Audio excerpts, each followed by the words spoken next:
classes consistent l'élevage, la porcerie pour les porcs, le poulailler pour les poules pondeuses qui arriveront bientôt, un autre poulailler pour les poules locales et un clapier pour les lapins, un étable pour les bovins.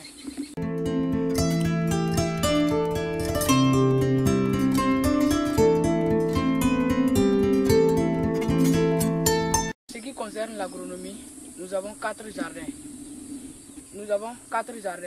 Un jardin pour chaque classe. Mais dans les jardins de la seconde, il y a les cultures. Sinon, dans les autres jardins, les cultures viennent d'être récoltées. Pendant la saison hivernale, nous allons cultiver 12 hectares.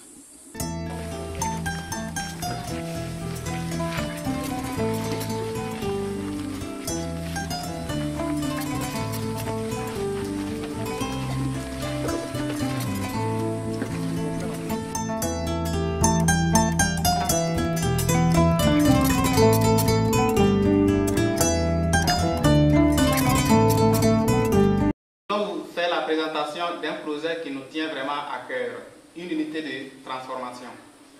L'unité de transformation de l'aliment pour bétail comprend un silo des matériels de transformation. Pour que cette unité fonctionne il nous faut des matières premières, de l'énergie et des personnels. La production de l'aliment pour bétail sera supérieure à celle de la consommation des animaux au lac, mais le surplus sera vendu à l'extérieur, dans les villages ou dans les villes. Dans notre classe, il y aura des élèves qui vont s'occuper de l'achat, il y aura d'autres qui vont s'occuper de la production, d'autres qui vont s'occuper de la vente et enfin d'autres pour s'occuper de la comptabilité. Tout cela pour mesurer la rentabilité. Cette unité de transformation d'aliments bétail a 3 objectifs pour là.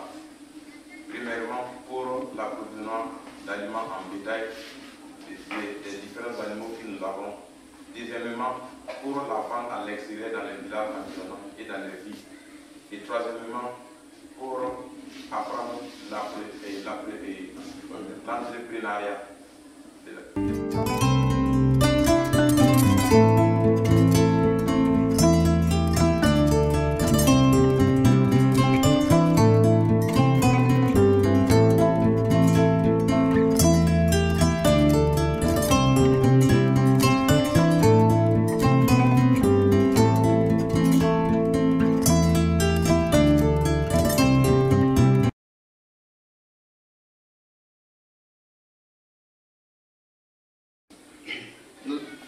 Nous parlons au nom de la classe de BEPA 1.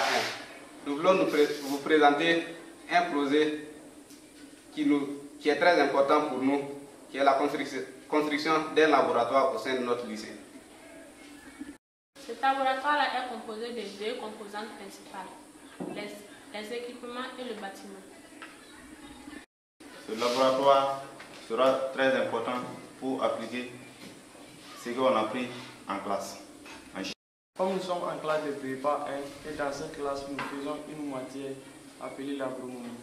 C'est une science dans laquelle il faut s'intéresser à la capacité de la terre. À titre d'exemple pour l'analyse du sol, il y a l'exemple d'un jeune blanc des Pays-Bas qui était venu faire une analyse au sein de notre lycée sur le sol. Donc nous voulons aussi, nous élèves aussi du lab, faire cette analyse aussi nous-mêmes. Ces analyses, nous pouvons recommander aux paysans les types de cultures et la fertilisation appliquée afin d'obtenir de bons rendements. Ces 2 projets nous faciliteront de nous auto-employer à la fin de nos études.